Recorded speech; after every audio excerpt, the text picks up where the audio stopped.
மத்திய அரசு கையில் எடுக்கும் சமூக நீதி பீகாரில் ஒர்க் அவுட் ஆகுமா?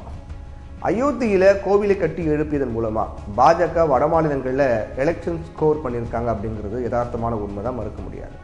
அதே நேரத்தில் பீகாரிலையும் இதன் எதிரொலியை பார்க்க முடியுது. இருந்தாலும் பீகார் மாநிலத்தில் இப்போ சமூக நீதிக்கான குரல் ஓங்கி ஒலித்து வருது. பீகார் மாநில சமூக நீதி என்பது தமிழகத்தில் இருந்து சிறிது மாறுபட்டதாக இருக்கு. உயர் சாதியினரையும் அரவணைத்து செல்லும் விதத்தில் எந்த வகுப்பினரையும் குறிவைக்காமல் செயல்படுத்தப்படுது. குறிப்பிட்ட சமூகத்தை குறிவைத்தால் அது சாதி உணர்வாக பிரதிபலித்து விடும் அப்படிங்கிறதால அவங்க அதை வேறு விதமாகவே அணுகிறாங்க. இதுக்காகவே அவங்க சாதிவாரி கணக்கெடுப்பை நடத்தி இவ்வளவு பேர் பிற்படுத்தப்பட்டோர் இருக்கும் நிலையில் அவர்களுக்கு நியாயமான பங்கீடு வழங்கப்படணும் அப்படின்னு முன்னிறுத்துவாங்க. இந்தியாவிலேயே முதல் முறையாக சாதிவாரி கணக்கெடுப்பை நடத்தி அதை பகிரங்கமாக வெளியிட்டது பீகார் மாநிலத்தில் இருக்கக்கூடிய ஐக்கிய ஜனதா தள ராஷ்டிரிய ஜனதா தள கூட்டணி அரசு தான். இந்த நிலையில தான் அயோத்தி விவகாரம் மட்டுமே கை கொடுக்காது அப்படின்னு சமூக நீதி பற்றியும் பேச தொடங்கியிருக்கிறாரு பிரதமர் நரேந்திர மோடி. இதனுடைய பின்னணியில பீகார் மாநில முன்னாள் முதலமைச்சர் கர்பூரி தாக்கூருக்கு பாரத ரத்னா விருது வழங்கப்பட்டிருக்கு. பீகார் முன்னாள் முதலமைச்சர் கர்பூரி தாக்கூரின் 100வது பிறந்தநாளுக்கு ஒரு நாள் முன்னதாக, அதாவது ஜனவரி 22 அன்று இந்தியாவின் உயரிய விருதான பாரத ரத்னா விருது அவருக்கு வழங்கப்படும் அப்படின்னு அறிவிப்பை குடியரசுத் தலைவர் மாளிகை வெளியிட்டிருக்காங்க.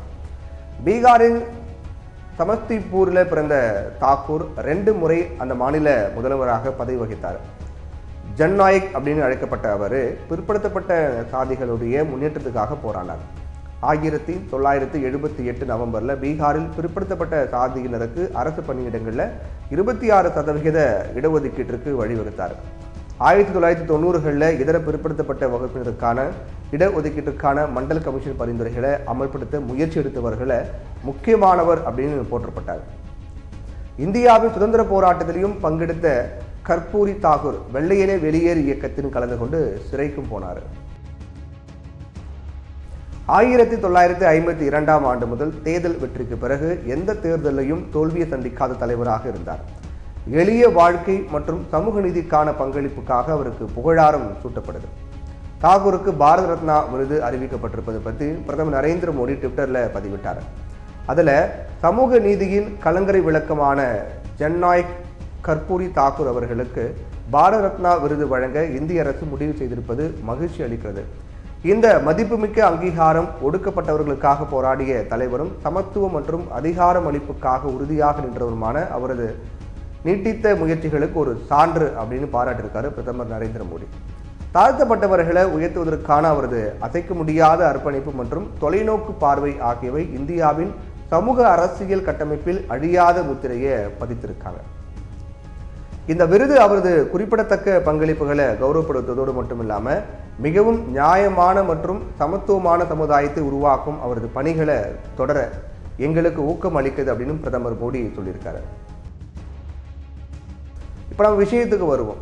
இதர பிற்படுத்தப்பட்டோர் அப்படிங்கிற ஓபிசியினருக்கு மத்திய அரசு பணிகளில் 27% இடஒதுக்கீடு வழங்கப்பட்டது. அதுவும் மண்டல் கமிஷன் 1979 அன்றைய ஜனதா அரசின் பிரதமராக இருந்த மொரார்ஜி தேசாயால் அமைக்கப்பட்டு பின்னர் காங்கிரஸ் ஆட்சி காலத்தில் கிடப்பில் போடப்பட்டு விபி சிங் பிரதமரான பின்பு 1990 தான் நடைமுறைக்கு வந்தது. இதை எதிர்த்து போராடிய மாணவர்களுக்கு அன்றைய பிரதமர் ராஜீவ்காந்தி முழு ஆதரவு கொடுத்தார். அந்த அரசின் மீது நம்பிக்கையில்லா தீர்மானமும் கொண்டு வந்தார். ஆனால் விபி சிங் அரசுக்கு ஆதரவு அளித்து வந்த பாஜகவும் ரத யாத்திரையின் போது அத்வானியை கைது செய்ததை காரணம் காட்டி ஆதரவை வாபஸ் வாங்கியது.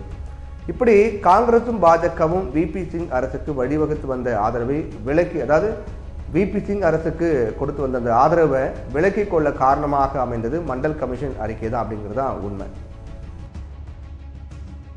அப்புறம் கிரிமி லேயர் அப்படிங்கிறது கொண்டு வரப்பட்டது. அதாவது ஆண்டுக்கு 8 லட்சம் ரூபாய் வருமானத்திற்கு கீழே இருக்கக்கூடிய குடும்பத்தினர் தான் இந்த ஒதுக்கீட்டை பயன்படுத்த கொள்ள முடியும் அப்படிங்கிறதா அந்த கிரிமி லேயர்.